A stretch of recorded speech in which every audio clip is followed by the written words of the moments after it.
இருங்க. அதாவது நான் சொல்ல வர்றது என்னன்னு தெரியுங்களாங்க, கிராமத்தில் இருக்கிறவங்களும் சரி, நகர்ப்புறத்தில் இருக்கிறவங்களும் சரிங்க, வாழ்க்கையை ஓடிட்டே இருக்கிறதுங்க, வாழ்க்கையை என்ஜாய் பண்ணுறதே கிடையாது.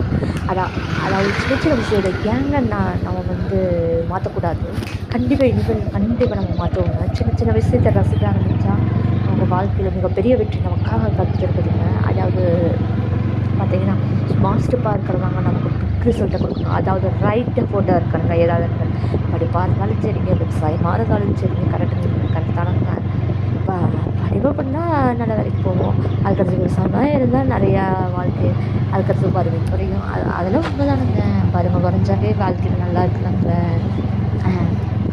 வாழ்க்கையில் காசு தேவைதாங்க, அது உண்மைதாங்க. அதே மாதிரி வாழ்க்கையை ரசிக்காதீங்க. நான் சொல்கிறது உண்மையாக பொய்யான்னு எனக்கு தெரியாது. அதே மாதிரி சின்ன சின்ன விஷயத்தை ரசிப்பவங்க வேணும்னாச்சு. யாரை பற்றியும் குறை சொல்லக்கூடாதுங்க. யாரை பார்த்தும் பொறாமப்படக்கூடாதுங்க. நமக்கு வாழ்க்கை கொடுத்துருக்கிறத அது சிறப்பாக பயன்படுத்தாங்க. அது உண்மைதானுங்க. ஒவ்வொருத்தருக்கும் ஒவ்வொரு அழகான வாழ்க்கை காத்துட்ருக்குங்க.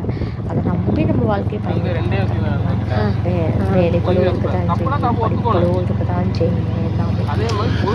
எல்லாமே விஷயத்தை ரீல்ஸ் பார்க்கறது கூட ஒரு ஹாப்பி தானுங்க. ஏங்க வாழ்க்கை நம்ம பேருக்காங்க ரசிக்க ஆரம்பிக்கும். நம்பிக்கையோட தொடர்பு இல்லாத முடிச்சு வச்சு நம்புறதை விட இனிமேல் புது வாழ்க்கையை நம்ம நம்புவோமே. சொல்யூஷன் ஏறி இருக்கிறத வாழ ஆரம்பிச்சு சில சில பேருக்கு அங்கீகாரம் கிடைக்கும், சில பேருக்கு அங்கீகாரம் கிடைக்காது, சில பேருக்கு அவமானம் நிறைஞ்சது தான் வாழ்க்கை. பல பேர் போராட்டம் தான் வாழ்க்கை. எல்லாம் கலந்து ஏற்றத்தாழ்வு இருக்க தான் செய்யும். மேலும் பல இருக்கத்தான் செய்யும். கண்டிப்பாக நம்ம மாற்றுவோம், வாழ்க்கையில் ஜெயிப்போம். இதெல்லாம் நம்புவோம். கடவுளையும் நம்புவோம், நம்ம உழைப்பை நம்புவோங்க. ஃபஸ்ட்டு யாரையுமே நம்மளை நம்புவோம்.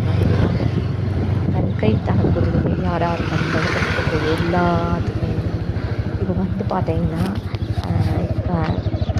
காகம் வந்து காலையில் எழுந்திரிக்குது, ஆனால் இரவு வந்து அதோட இதை தேடித்த போகுது. அதுக்கு உணவே இருக்காது. அந்த அந்த உணவை தேடுறது அதோட வேலையே.